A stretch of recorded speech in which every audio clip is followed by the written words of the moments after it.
Students, बेटा सभी को सबसे पहले तो हैप्पी न्यू ईयर। आपका नया साल अच्छी तरह बीते, आप सफलता के कदम चुनिए।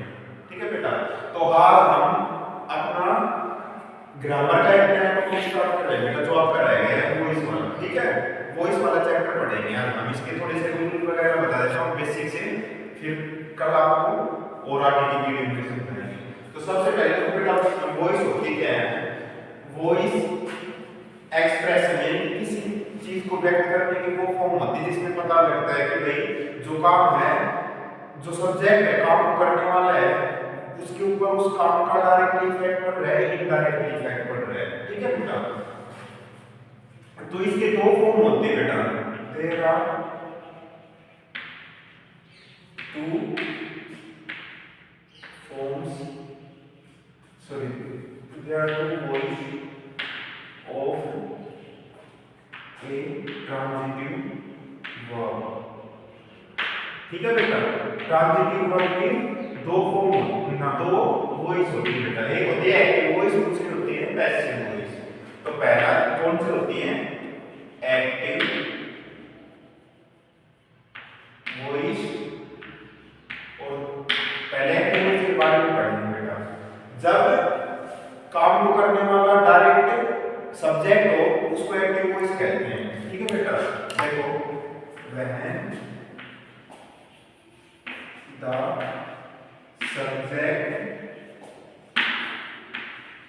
is the doer of a work कह लिया, एन एक्शन कह लिया। ये एक बात है। जब डायरेक्ट सॉरी काम करने वाला सब्जेक्ट होता है तो उसको एक्टिव वॉइस कहते हैं। जैसे डायरेक्ट देखो, जैसे रोहन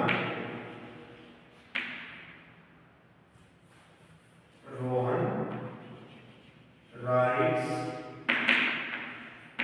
ए लेटर। ठीक है, दूसरी आती है हमारी passive voice.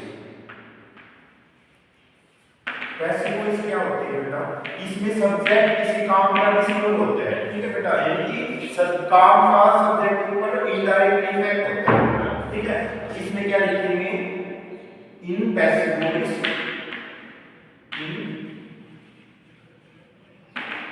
Passive voice the subject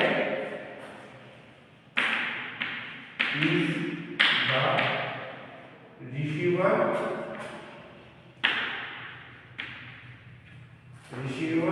of an action. ठीक है बेटा, यानी कि काम का इफेक्ट उसके ऊपर पड़ता है। जैसे मैं एक एग्जांपल दूं, इसी को देखो, या इसी एक सेंटेंस को मैं अलग तरीके से लिखूं, ए लेटर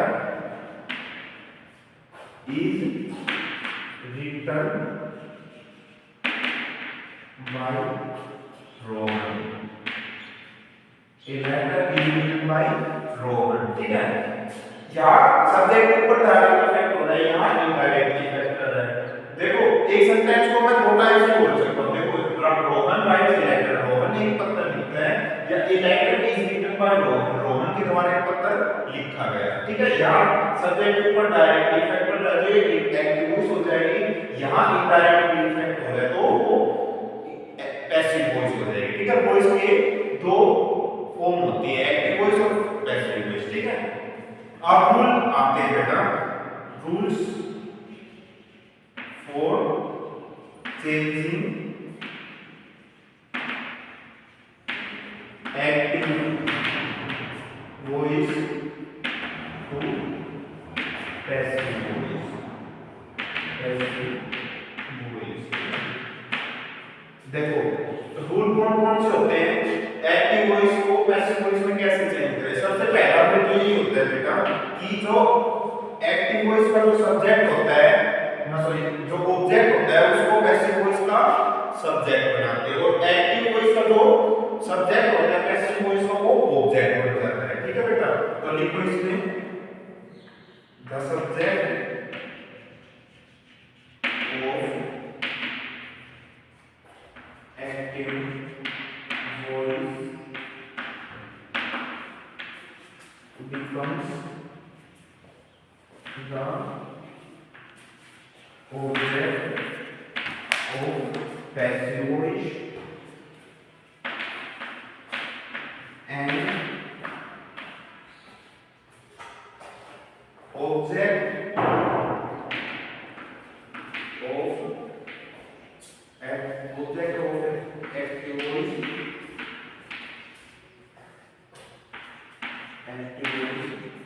becomes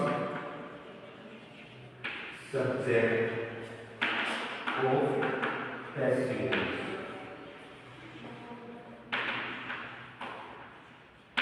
ठीक है, यानी कि एक्टिव का सब्जेक्ट उसका ऑब्जेक्ट होता है पैसिव, और एक्टिव का ऑब्जेक्ट पैसिव का सब्जेक्ट होता है, एक दूसरे की आपस में जुड़ जाते हैं। ठीक है, अगर देखो कई बार ये होता है कि जैसे कि इसमें देखो रोहन ये सब्जेक्ट था, ये इसका क्या रोल है पैसिव वॉइस में ऑब्जेक्ट। अब देखो इलेक्ट्रिक इसका ऑब्जेक्ट था एक्टिव का, तो ये क्या बन गया पैसिव में इसका सब्जेक्ट। ठीक है, ये बताया मैंने, इसका एक्टिव का सब्जेक्ट इसका ऑब्जेक्ट बन जाएगा, एक्टिव का ऑब्जेक्ट इसका सब्जेक्ट बन जाएगा, जैसे यहां पे बनाया है। ठीक है, ये पहला रूल होता है। कई बार ये होता है बेटा हमारा सब्जेक्ट किसी का नेम ना होके कई बार प्रोनाउन यूज कर दिए जाते हैं। ठीक है, प्रोनाउन की कंडीशन में कैसे चेंज होगा वो मैं आपको बताता हूं। अभी प्रोनाउन की कंडीशन के लिए आपको एक टेबल बनानी पड़ती है बेटा। ठीक है, सब्जेक्ट ऑब्जेक्ट की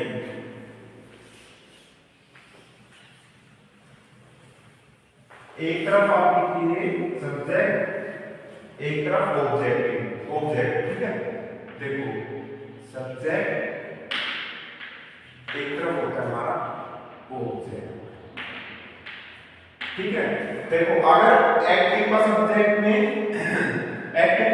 में अगर आई है तो उसका पैसिव ऑब्जेक्ट क्या बन जाएगा मी, आई मी, यू वी है तो आस बन जाएगा, यू है तो उसका पैसिव ऑब्जेक्ट बन जाएगा यू ही रहेगा, उसका यू का यू रहेगा। ठीक है बेटा, अगर ही है तो उसका हिम,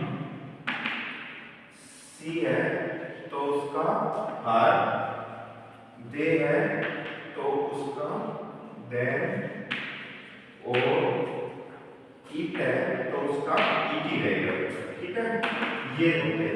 कई बार हमारा एक्टिव में मान लो सब्जेक्ट किसी का नेम ना देके अगर प्रोनाउन यूज कर दिए जाते हैं तो उसका पैसिव ऑब्जेक्ट ये बन जाएगा। ठीक है, अगर एक्टिव का ऑब्जेक्ट ये दिया हुआ है तो उसका सब्जेक्ट बनाना है तो उसका सब्जेक्ट ये बन जाएगा। प्रोनाउन के केस में ये होता है बेटा, याद रखना। आई का ऑब्जेक्ट बनता है मी, वी का बनता है अस, यू का बनता है यू का यू ही रहता है, ई का हिम, सी का हर, दे का देम, और इट का इट। ठीक है, ये प्रोनाउन के केस में होता है। अब दूसरा रूल आता है बेटा मेन, दूसरा रूल आता है चेंज करने का मेन वर्ब का। ठीक है, यानी कि जो मेन वर्ब होती है वो कैसे चेंज होती है, मेन वर्ब। ठीक है, आप एक बार ये ऐड करिए मेन वर्ब। ठीक है, ये कैसे होती है मैं आपको ये बता देता हूं। देखिए एक तरफ लिखिए आप एक्टिव वॉइस, दूसरी तरफ लिखिए आप पैसिव वॉइस। ठीक है, इनको कैसे चेंज करते हैं ये देखो बेटा। अगर एक्टिव वॉइस में वर्ब की फर्स्ट फॉर्म दी हुई है तो उसको हम पैसिव वॉइस में कैसे चेंज करेंगे, मेन वर्ब की बात करोगे तो ध्यान रखना मेन वर्ब, तो उसको हम पैसिव में चेंज करते हैं is am are plus verb की थर्ड फॉर्म। ठीक है, ये ध्यान रखना पैसिव वॉइस में हमेशा वर्ब की थर्ड फॉर्म आएगी। ठीक है, पैसिव वॉइस में हमेशा वर्ब की थर्ड फॉर्म यूज होगी। ठीक है, अगर वर्ब की फर्स्ट फॉर्म होगी, वर्ब की सेकंड फॉर्म होती है बेटा वाज वर्ब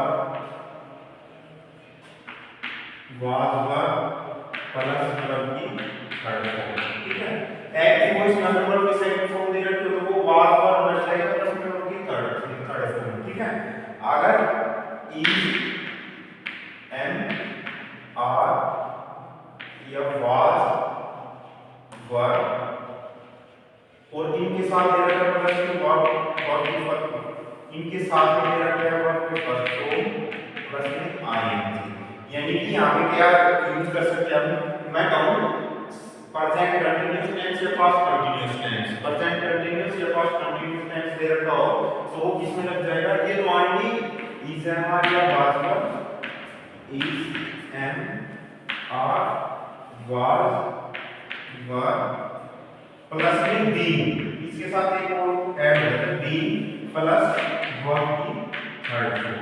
ठीक है, जैसा कि मैंने बताया पैसिव में हमेशा वर्ब की थर्ड फॉर्म में होती है। ठीक है, नेक्स्ट आता है आपका, अब मैं बात करता हूं परफेक्ट टेंस की, पास्ट प्रेजेंट परफेक्ट या पास्ट परफेक्ट। तो मैं लिखूं जैसे हैज, हैव या हैड, ठीक है। एक्टिव का ये दे रखो तो ये चेंज हो जाएगी has, have, had plus been plus verb की थर्ड फॉर्म। ठीक है, अब नेक्स्ट आता है बेटा शैल, विल प्लस वर्ब की थर्ड फॉर्म, ये हो जाएगी थिंक, शैल या विल प्लस में बी प्लस वर्ब की थर्ड फॉर्म। ठीक है, ये चेंज होती है, यानी कि जब एक्टिव हो इसमें ये सब वर्ब की फर्स्ट फॉर्म दे रखी हो तो वो पैसिव में किसमें लग जाएगी, is am are plus verb की third form. Is am are आपको सब्जेक्ट के अकॉर्डिंग लगाना पड़ेगा। ठीक है, इसी तरह अगर is am are was verb दे रखा है तो ये इसमें सॉरी वर्ब की सेकंड फॉर्म दे रखी है तो वो वाज वर्ब की थर्ड फॉर्म में, is am are was verb दे रखा है प्लस वर्ब की फर्स्ट फॉर्म आई दे रखी है वो is am are was verb plus being plus verb की थर्ड फॉर्म। इसी तरह हैज है प्लस हैड या वर्ब की थर्ड फॉर्म दे रखी है तो वो हैज है प्लस बीइंग लग जाता है प्लस वर्ब की थर्ड फॉर्म। शैल या विल दे रखा है तो शैल या विल प्लस में बी प्लस वर्ब की थर्ड फॉर्म। ठीक है बेटा, ये आपकी मेन वर्ब चेंज होती है। ठीक है, तो आज के लिए बेटा इतना ही, इसको आप फेयर नोट में उतार लेना और इन रूल्स को याद करना है। ठीक है, प्रोनाउन कैसे चेंज होते हैं और मेन वर्ब कैसे चेंज होते हैं, बाकी का कल करवाते हैं। ठीक है, thank you, have a nice day.